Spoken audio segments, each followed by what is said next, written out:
Selon les rapports d'enquête, le 20 janvier 1996, un objet non identifié s'est écrasé dans cet endroit derrière moi.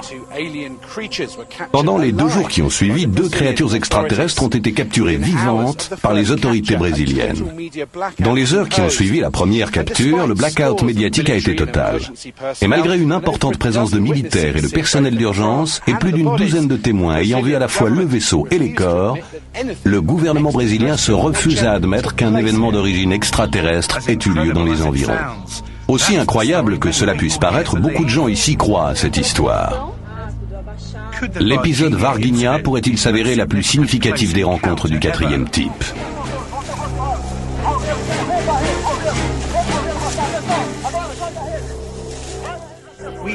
Des militaires nous ont dit avoir fait partie d'une unité envoyée pour capturer une créature extraterrestre. Nous avons des récits de témoins oculaires faisant état de créatures transportées à l'hôpital le plus proche et de détails concernant leur autopsie. Et nous avons parlé aux habitants terrorisés qui disent avoir vu un engin s'écraser sur leur ville.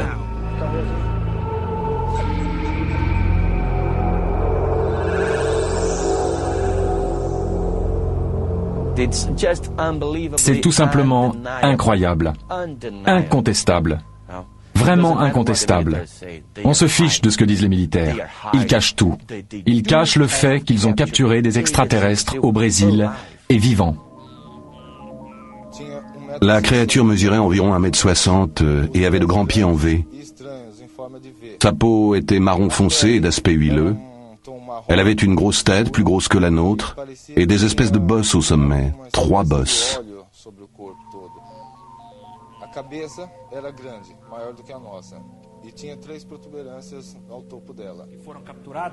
Ces créatures d'une autre planète ont été capturées, emportées par les militaires et on a pratiqué sur elles des examens biologiques. Quand je fais des recherches sur des cas d'apparition d'OVNI, j'utilise une méthode de notation après évaluation des preuves et après avoir pesé le pour et le contre. Et je mets 7 sur 10 au cas Varginha. Je ne pense pas que les gens inventent, mais je crois qu'il faut envisager très soigneusement la possibilité d'être en présence d'une série d'événements qui ont peut-être été reliés entre eux par des gens très avides d'en tirer certaines conclusions.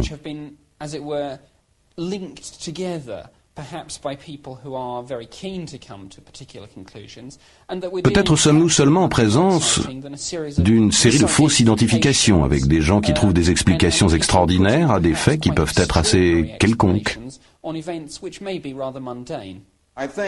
Je crois que cette affaire est très importante et que nous allons prouver que des extraterrestres nous ont vraiment rendu visite. Il est difficile d'imaginer un endroit moins approprié pour ce qui pourrait être le contact le plus important entre l'humanité et une race extraterrestre. Mais c'était déjà ce qu'on a dit à Roswell. Varginha est une petite ville industrielle de 120 000 habitants dans le sud du Brésil. Dès la nouvelle de la capture présumée d'extraterrestres, une armée d'ufologues et de reporters de la presse écrite et télévisuelle internationale a envahi la région pour couvrir ce qui est devenu rapidement la plus stupéfiante rencontre jamais évoquée.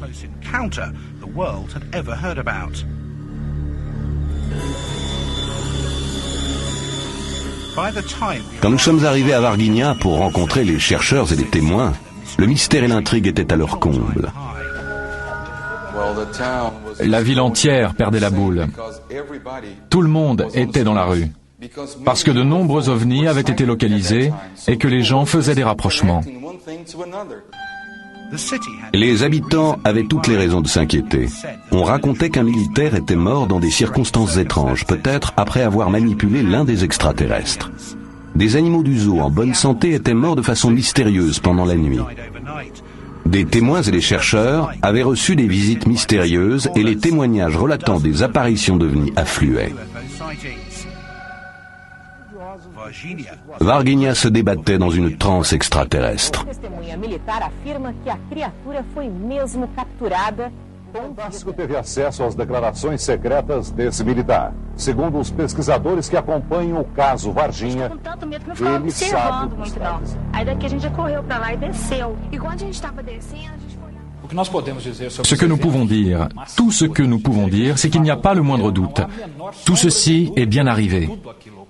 Nous avons parlé non seulement avec des habitants impliqués indirectement dans l'affaire, mais aussi avec des gens qui ont eu une part active dans les événements les plus importants. Tivemos contatos com testemunhas que participaram diretamente dos principais fatos.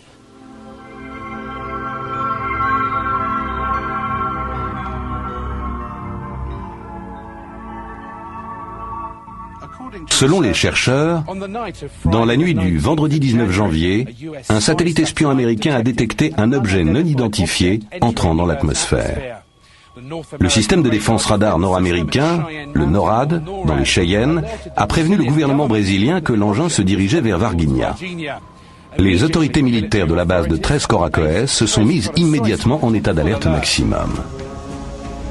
Cette nuit-là a été le théâtre d'une activité militaire frénétique et discrète.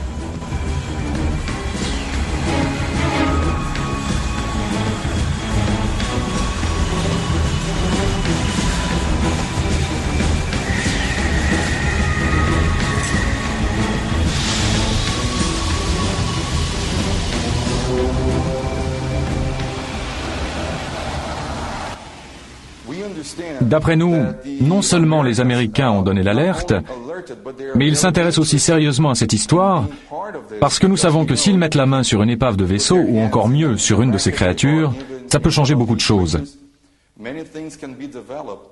Oui, selon nous, ils sont impliqués jusqu'au cou.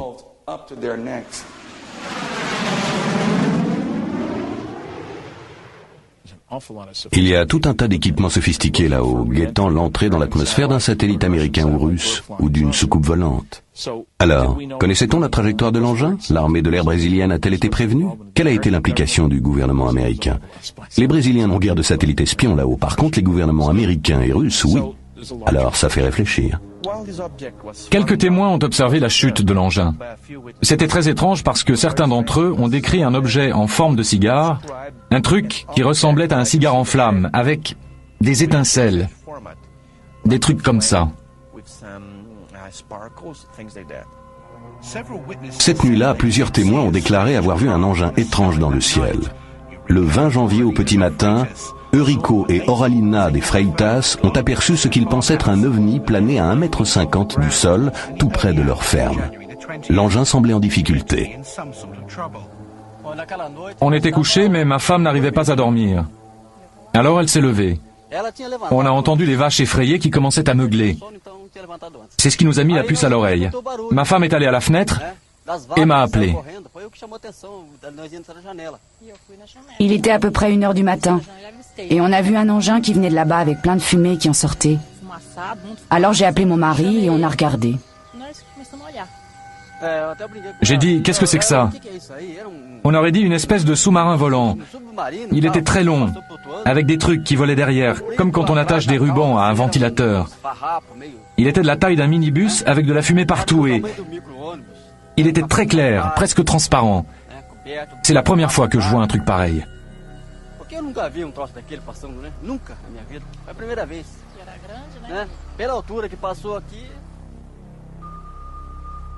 La partie la plus étonnante de l'histoire allait se dévoiler. Selon les rapports, à environ 7 h du matin, le samedi 20, les pompiers recevaient un coup de téléphone anonyme les informant qu'une créature étrange déambulait en liberté dans les environs de Varginha. Les pompiers se sont donc dirigés vers l'endroit où la créature avait été signalée, à environ 5 minutes de distance. Mais curieusement, à leur arrivée à Jardim Mandere, un contingent de la base militaire ESA se trouvait déjà sur les lieux. Comment les militaires étaient-ils au courant? Qui les avait prévenus? Était-ce la preuve que l'on cachait quelque chose?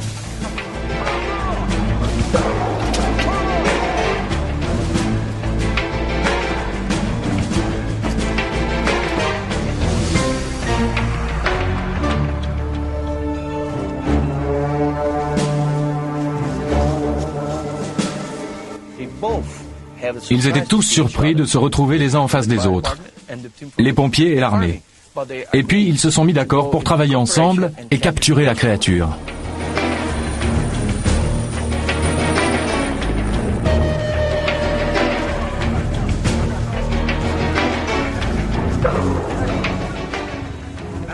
Vers 10 h 30 du matin, selon les rapports, Les pompiers ont localisé une créature recroquevillée dans des herbes hautes. Ils s'attendaient à trouver un chat sauvage ou un chien. Ce qu'ils ont trouvé allait avoir un impact considérable pour la ville de Varginha.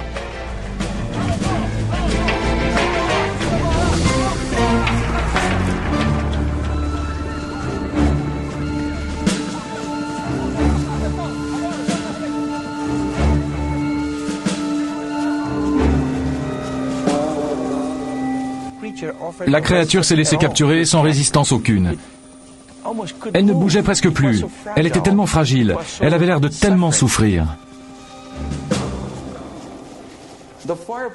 Les pompiers m'ont dit, enfin, un d'entre eux, que la créature n'avait pas réagi, qu'elle avait été très facile à capturer.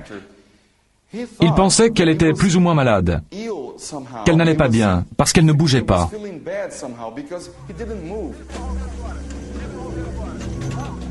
Quand on regarde les témoignages, les dessins qui ont été faits, on n'a pas l'impression d'avoir affaire à des extraterrestres particulièrement évolués. J'imagine très bien un vaisseau spatial qui a des ennuis, une erreur de pilotage sans doute, et ces créatures-là, qui n'étaient peut-être pas aux commandes, et qui se retrouvent lâchées dans la nature. Cet incident a-t-il vraiment eu lieu? Un extraterrestre a-t-il été capturé vivant et emmené par les autorités? C'est ce qu'affirment haut et fort plus de 11 personnes qui se disent témoins oculaires. L'un d'eux, un avocat local, a observé les manœuvres militaires de sa maison. Il a accepté de témoigner à condition que son identité ne soit pas dévoilée. Après avoir vu les soldats entrer dans les bois, j'ai entendu 3 coups de feu. Et je me suis dit, ils ont tué quelqu'un. Ils sont ressortis des bois peu après. Un des soldats portait un sac dans lequel j'ai cru voir quelque chose bouger. Sur le coup, j'ai cru que c'était un animal parce que j'étais sûr que quelque chose bougeait dans ce sac. Selon les rapports des témoins, dès le milieu de l'après-midi, l'extraterrestre vivant a été transféré à l'Académie militaire ESA, ici à Três Coracoes, une base d'entraînement haute sécurité.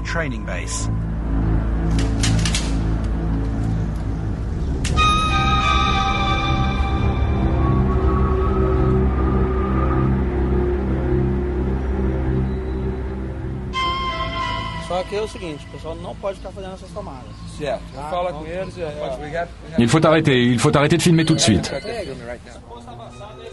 Nous avons demandé à interviewer un officier supérieur. Après plusieurs heures d'attente, un commandant de la base militaire a accepté de nous donner une interview exclusive pour faire le point une fois pour toutes sur cet incident. Si certaines des descriptions des témoins peuvent paraître un peu bizarres, la version officielle des militaires est pour le moins étrange. Il n'y a pas eu apparition d'extraterrestres puisque cela n'a pas été officiellement prouvé.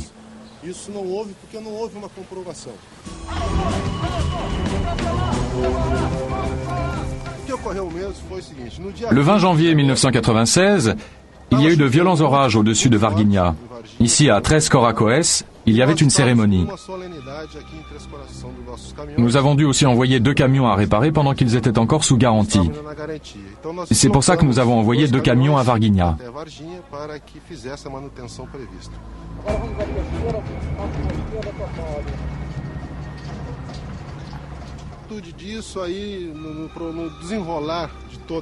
Il y a eu aussi d'autres coïncidences qui n'ont fait que compliquer l'histoire. Il y avait à l'hôpital de Varginha un couple de nains dont la femme était enceinte.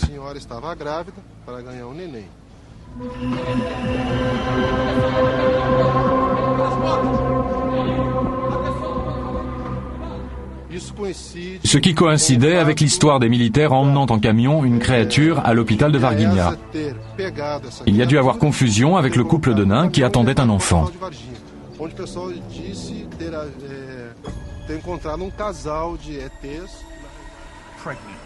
Une naine enceinte, de violents orages et des camions en panne.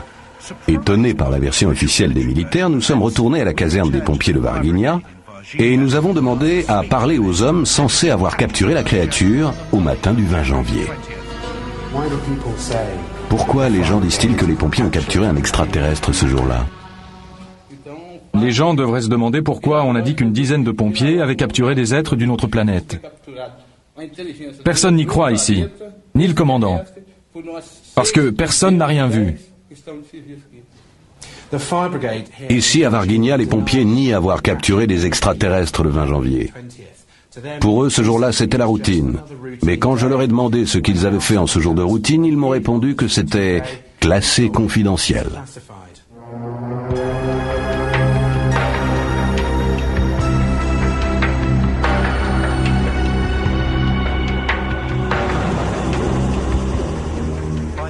Au début de l'après-midi, au plus chaud de la journée, les rues se sont à nouveau vidées.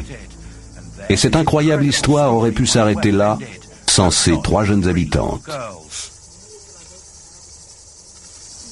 Cet après-midi-là, vers 4 heures, Katia, Liliane et Valkyria prenaient un raccourci pour rentrer chez elles et apercevaient une créature semblable à celle capturée par les militaires le matin même. Elle était recroquevillée contre un mur. Il était environ 4 heures et on rentrait de l'école. On a pris un raccourci à travers Jardim Mandere pour aller à Santana où on habite. On a vu une créature bizarre. Mais d'abord, elle ne nous a pas remarqués. Et puis, Katia a hurlé. Alors, elle nous a vus.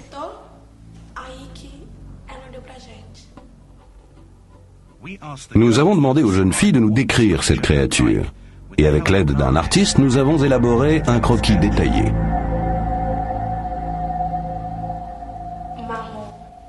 Elle était marron, avec une peau qui avait l'air très douce. La peau brillait au soleil, et on aurait dit comme l'extérieur du cœur. Elle avait de gros yeux, ronds et rouges, et 3 cornes sur la tête.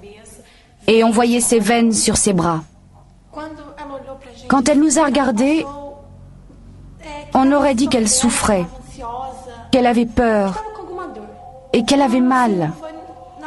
C'est surtout quand je l'ai regardée droit dans les yeux, je sentais qu'elle souffrait. C'était quelque chose de spécial.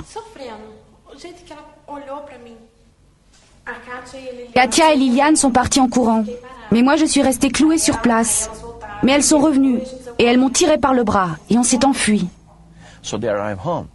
Alors elles sont arrivées chez elles, et elles ont dit à leur mère, « Maman, on a vu le diable. » Et la maman, qui est une brave femme, a dit, « C'est pas le diable qui va embêter mes filles. » Et elle est allée voir sur place. Mais il n'y avait plus rien, plus qu'une drôle d'odeur. La créature avait disparu. Alors le bruit a couru que quelques jeunes avaient vu le diable.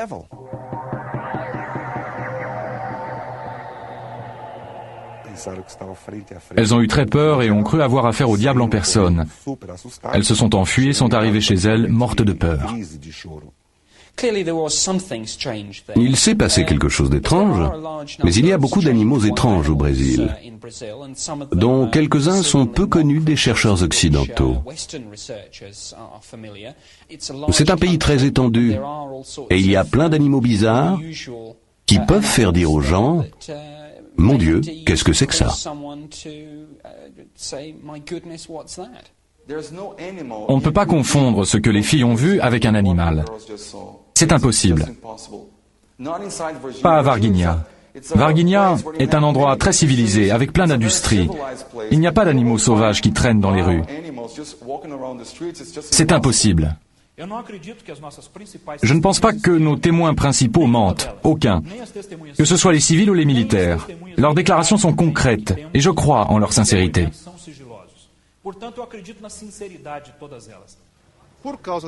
Comme je l'ai déjà dit, il y a eu de violents orages ce jour-là. Et à Varginha, il y a un nain handicapé mental qui a un physique très particulier.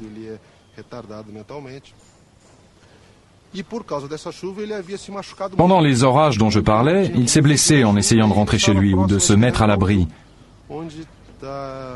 Et c'est arrivé près de l'endroit où ces jeunes filles disent avoir vu la créature.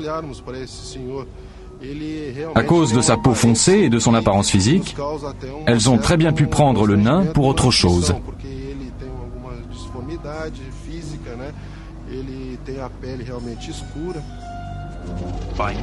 Dans la soirée, Varginha et ses environs bruissaient de commentaires sur les extraterrestres, les ovnis et les fables des militaires. Mais personne n'aurait pu se douter de ce qui allait encore se passer.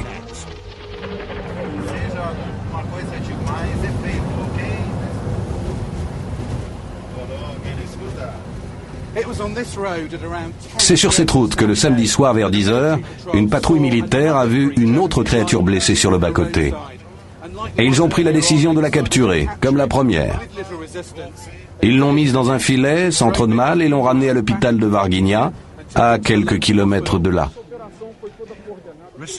Le chercheur Vittorio Paccaccini a obtenu une interview d'un témoin militaire qui affirme avoir pris part à la capture d'un extraterrestre vivant. Le lundi 22 janvier 1996, un convoi militaire de 3 camions a quitté l'Essa et s'est dirigé vers Varginha. 2 lieutenants des services secrets de l'armée brésilienne étaient à la tête des opérations. Ce sont des officiers des services secrets. La plupart des militaires ne savent même pas qui ils sont. Sur la route à la sortie de Varginha, nous avons vu une drôle de créature accroupie sur le bas-côté. Alors nous nous sommes arrêtés.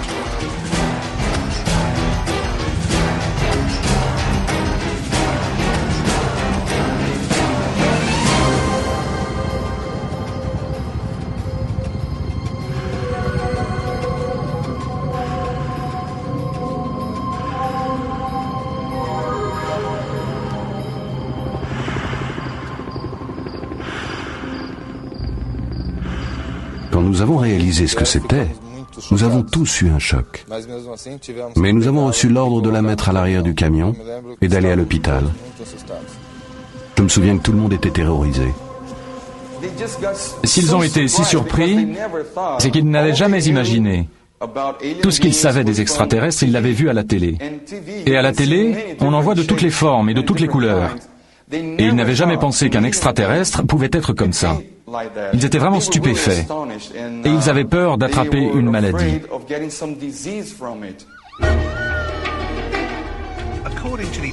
Selon l'officier, la créature a été transportée en ambulance à l'hôpital, mais elle était morte à l'arrivée.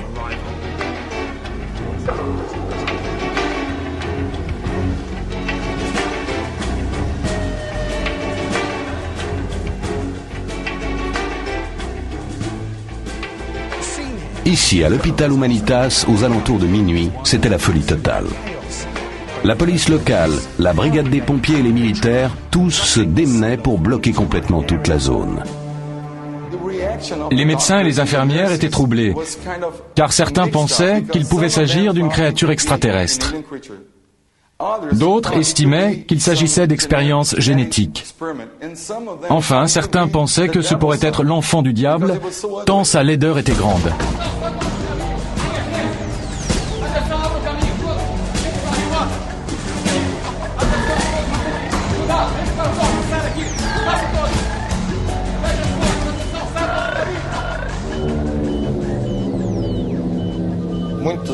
Il y avait plein de docteurs, au moins 15. Ils portaient tous des masques chirurgicaux et certains avaient des stéthoscopes autour du cou. Il y avait aussi des militaires, des pompiers. Un des officiers des services secrets filmait tout avec une petite caméra pendant que l'autre prenait des notes.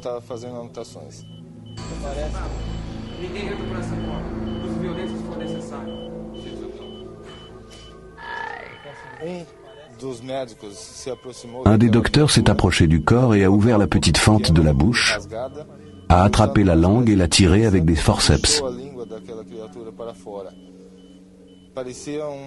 C'était une langue plate et noire d'environ 12 cm de long.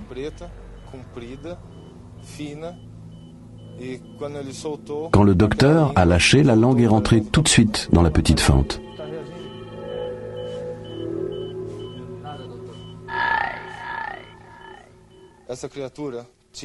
Il y avait une odeur épouvantable d'ammoniac.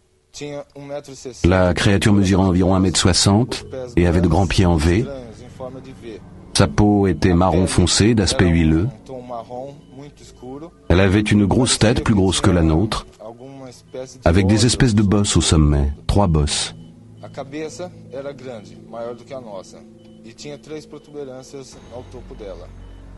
Elle avait 2 trous à la place du nez, une fente à la place de la bouche et 2 gros yeux ronds sans pupilles. Elle avait des jambes courtes et maigres et de longs bras fins.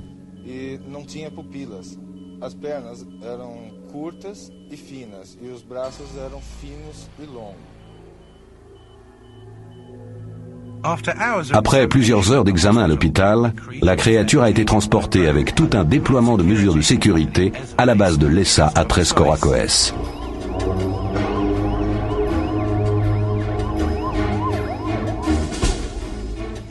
Son corps est resté sous étroite surveillance dans les locaux de l'armée jusqu'au lendemain à l'aube. Le mardi 23 janvier, sous l'œil vigilant du lieutenant-colonel Olimpio Vanderlei, l'extraterrestre présumé a été emmené vers sa destination finale.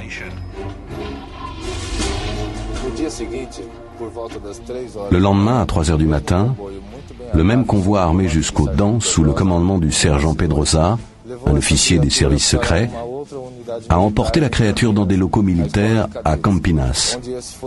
Ils ont alors passé le relais au capitaine Ramirez, un officier de l'ESA, qui attendait déjà le convoi.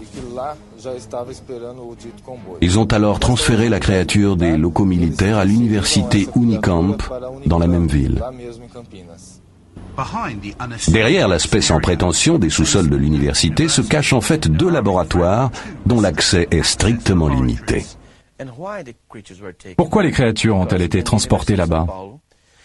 Parce qu'à l'université de Sao Paulo, il y a toute une équipe de médecins légistes, les meilleurs du pays. Ils sont dirigés par le docteur Badan Palares, qui est considéré comme l'un des plus éminents médecins légistes du pays. Nous avons contacté le docteur Palares dans les locaux médicaux. Il a refusé de répondre à nos questions devant une caméra. En revanche, il nous a téléphoné par la suite pour nous faire cette déclaration.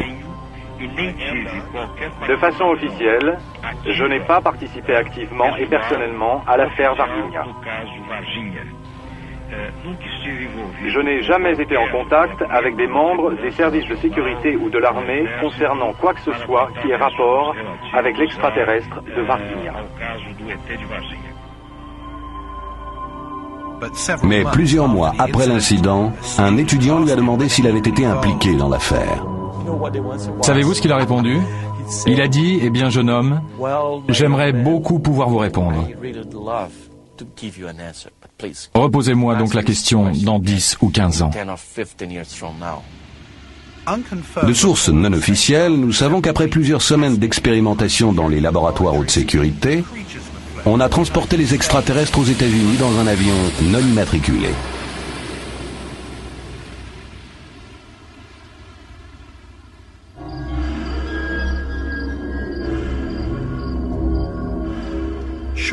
Peu de temps après les événements, l'un des soldats que l'on pensait avoir été en contact avec la créature est mort. Marco Eli Cerese, 23 ans, était policier militaire en civil à la base militaire. Il est mort à quelques semaines des incidents et sa sœur Martha est donc convaincue qu'il a été contaminé par la créature. Il a été impliqué dans cette opération de police du début jusqu'à la fin.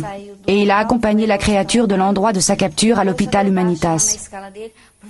Il est rentré très tard à la maison cette nuit-là. Quand il a capturé l'extraterrestre, il a très bien pu le toucher. Les rapports que j'ai disent qu'il a pu être contaminé par la peau. Pas forcément par une coupure ou une blessure infectée. C'est pour ça que je dis qu'il y a bien eu capture et que mon frère a bien capturé cette créature. Parce qu'il était en parfaite santé avant.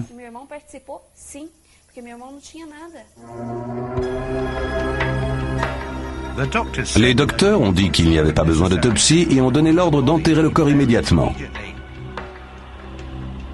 Nous avons quand même pu obtenir des analyses de sang qui montrent que le sang de Marco contenait 8% de substances toxiques inconnues.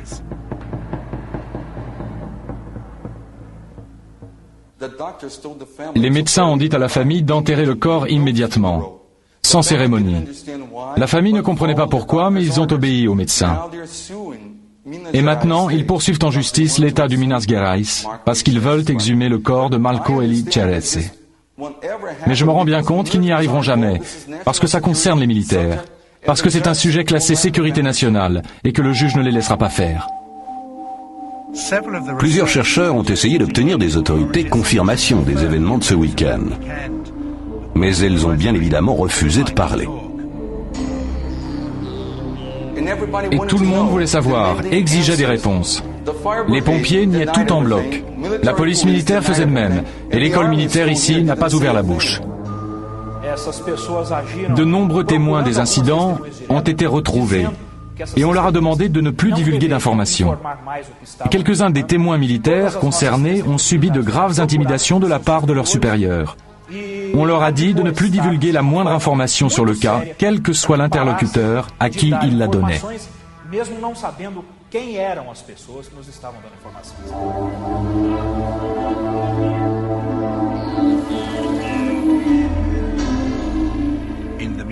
Sous la pression des médias et du public qui exigeaient des déclarations, les militaires ont tenu leur propre conférence de presse au cours de laquelle le général Lima, commandant de l'ESA, a nié publiquement toute participation de l'armée.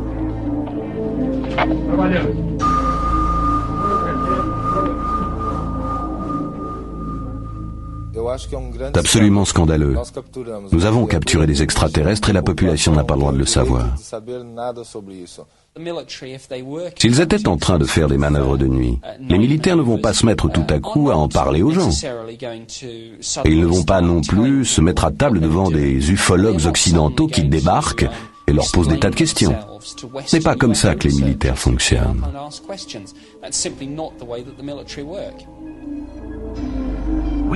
Nous avons essayé de contacter le général Lima, mais les militaires brésiliens nous ont dit ne pas savoir où le trouver.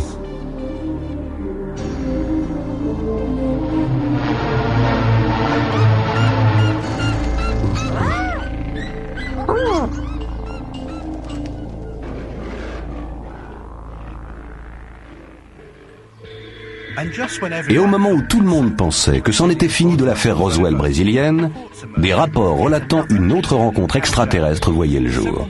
Plusieurs mois plus tard, une vieille dame, Madame Klepf, dit avoir vu une créature pendant qu'elle était à une fête au zoo. Elle a été tellement secouée qu'elle est restée paralysée plusieurs minutes.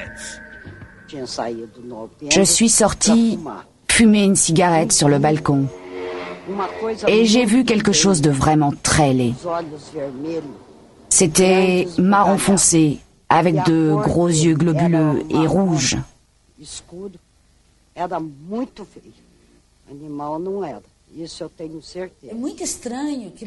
L'apparition de cette créature coïncide avec des problèmes que nous avons eus. Plusieurs animaux étant morts depuis le mois de février. J'ai perdu 5 bêtes, mais sans savoir comment. Il n'y a aucune explication scientifique et les examens post-mortem n'ont rien donné. C'est très étrange. Ça fait 7 ans que je suis directeur du zoo et c'est la première fois que ça arrive.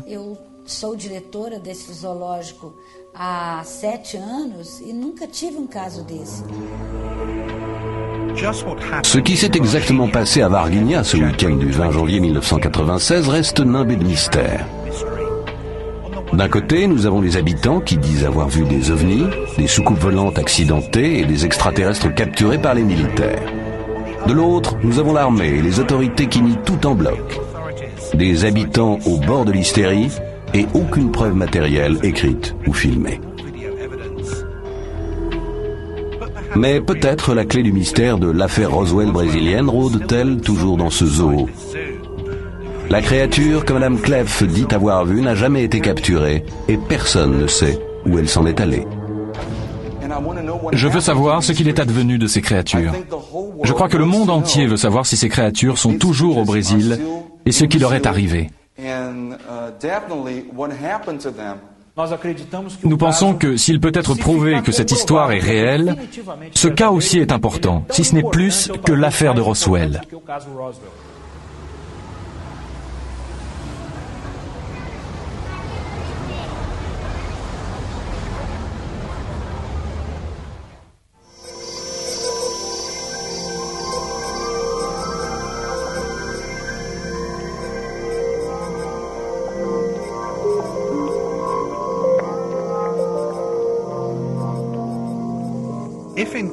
Si ces rencontres avec des créatures extraterrestres au Brésil sont perturbantes, des rapports encore plus étranges nous sont parvenus en provenance de l'île de Porto Rico.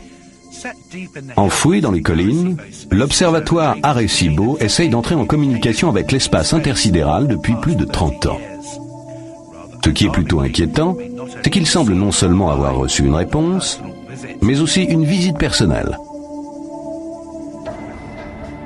Au cours des 2 dernières années, une créature a terrorisé Porto Rico. On l'appelle maintenant le chupacabras, ou le suceur de chèvre, parce qu'il aspire le sang de ses victimes.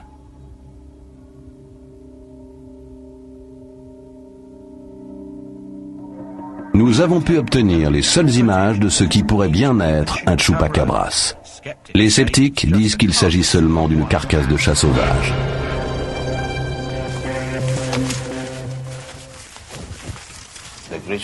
La créature que j'ai vue, elle faisait moins d'1 mètre avec des petites pattes et des grandes ailes. C'était pas comme un oiseau, c'était pas normal, c'était comme...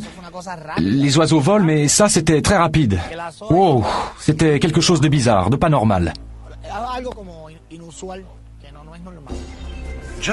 Le mystère du chupacabras reste entier. Certaines personnes pensent qu'il est le résultat d'expériences génétiques secrètes et qu'il s'est échappé des bases militaires américaines de l'île. D'autres sont convaincus qu'il s'agit de créatures venues d'une autre planète. Les autorités portoricaines disent qu'il s'agit seulement de chiens sauvages. Quelle que soit la vérité, les habitants ici vivent dans la terreur. La tête était toute petite, avec 2 trous à la place du nez et une bouche qu'on ne voyait presque pas. Les yeux, on aurait dit 2 gouttes d'eau, mais rouges. J'ai regardé et j'ai vu 2 créatures avec des yeux verts phosphorescents qui sont devenus rouges quand ils m'ont observé. Alors j'ai senti comme un courant et je ne pouvais plus bouger. Je ne savais pas si c'était parce que j'avais très peur ou parce qu'ils m'envoyaient quelque chose. La créature mesurait entre 90 cm et 1,20 m. Elle était grise avec des yeux rouges et une crête sur le dos. Et elle flottait à hauteur de la fenêtre, accrochée à la main de Roderick. Quand on s'est précipité, elle s'est enfuie.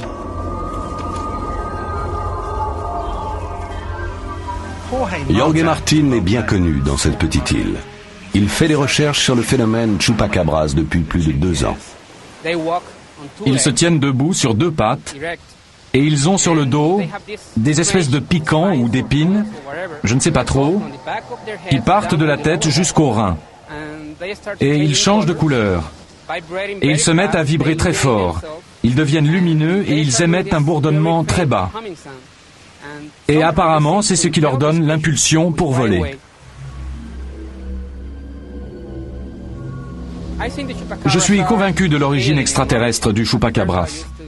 Au début, je pensais que le chupacabras pouvait être le résultat de manipulations génétiques ou d'expériences menées à Porto Rico et qui auraient réussi à s'échapper.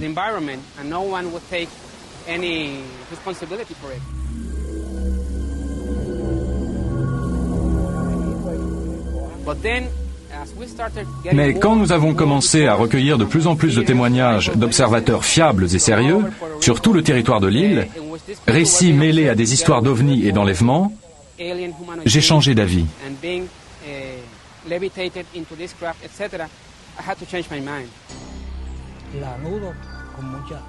Un témoin, Jesus Sanchez, raconte qu'il a approché suffisamment un chupacabras pour le frapper de sa machette alors qu'il était en train d'attaquer ses lapins.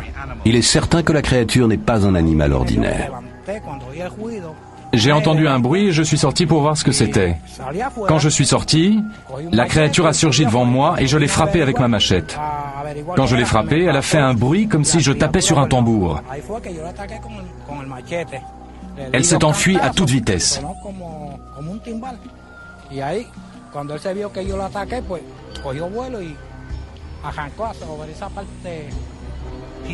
Jesus raconte qu'il a retrouvé ses lapins morts, vidés de leur sang.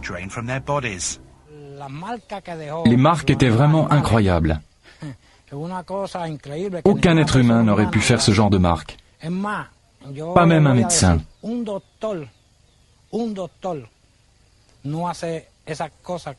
Les lapins avaient des trous dans le cou. Ils traversaient les veines. Comme après une opération. Personne ne peut faire ça ici. Nous lui avons montré les dessins d'artistes représentant un chupacabras fait d'après d'autres témoignages. C'est bien la créature que j'ai vue. La forme des yeux, les ongles, les serres.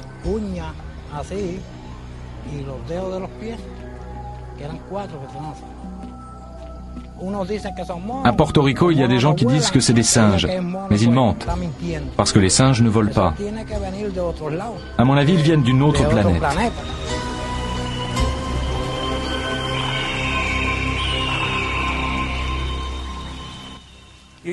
Ce qu'on trouve généralement en autopsie, ce sont des blessures parfaitement rondes, d'un demi ou d'un centimètre de diamètre.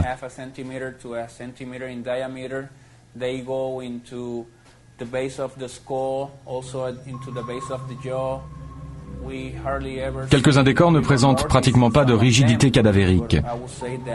Je dirais que les animaux sont vidés des 3/4 de leur sang, à peu près.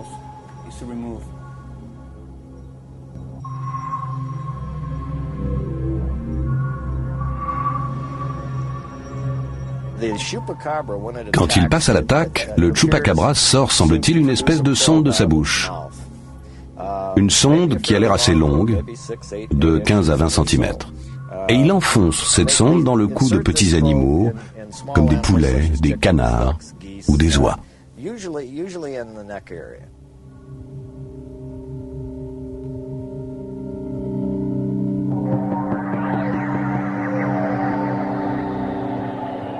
Le policier Juan Colazo prétend qu'une nuit, il s'est retrouvé nez à nez avec le chupacabras.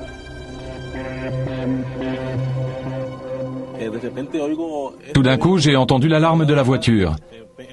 J'ai cru que c'était un voleur, alors j'ai descendu les escaliers en courant, et quand je suis arrivé en bas, j'ai vu une bête en train de se battre avec mon chien.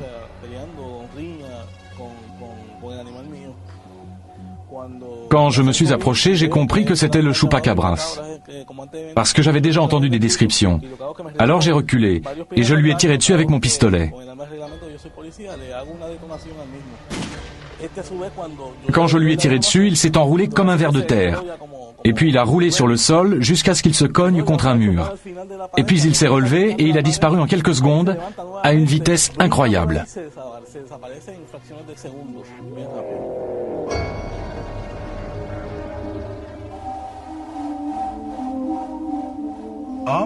Armés des rapports des témoins, nous avons demandé aux autorités de Porto Rico de s'exprimer sur ces événements mystérieux.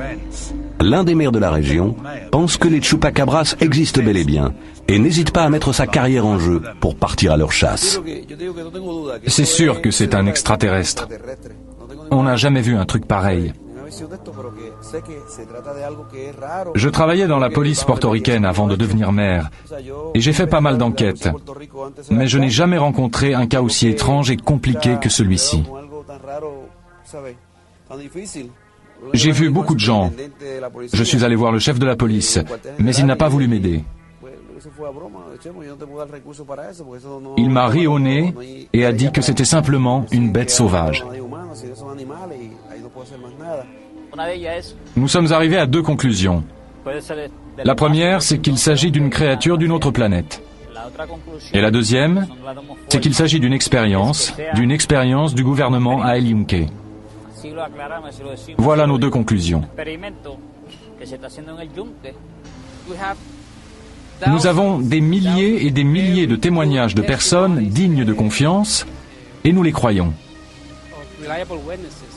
Ces gens ont perdu leur bétail, leur travail et leur vie est en danger. Ils ont droit à des réponses de nos gouvernements.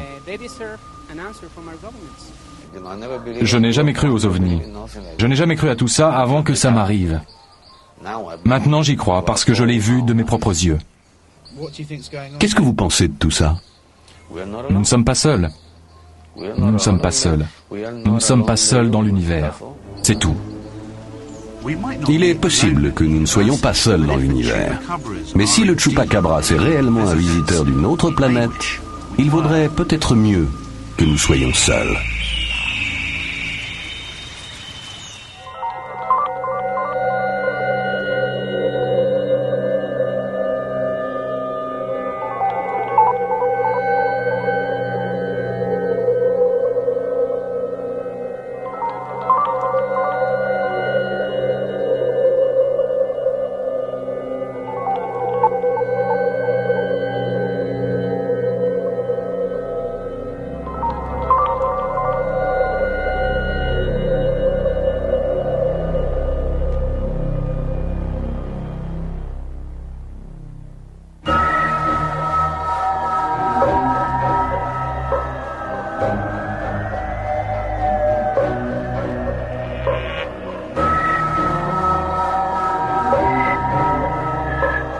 Washington.